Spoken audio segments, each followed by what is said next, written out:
অনন্তকাল থাকবো সুখে জান্নাতের বাগান।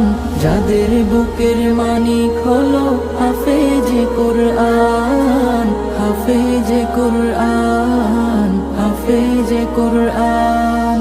কিয়ামতের মাঠে যখন থাকবে সবাই ভীত, হাফেজদের মা বাবা তখন হবে সম্মানিত।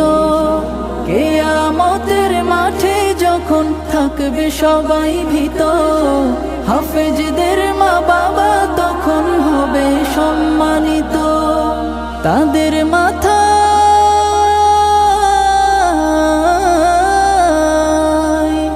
তাদের মাথায় নূরের মুকুট দিবেন রহমান। যাদের বুকের মানিক হলো হাফেজে কোরআন, হাফেজে কোরআন।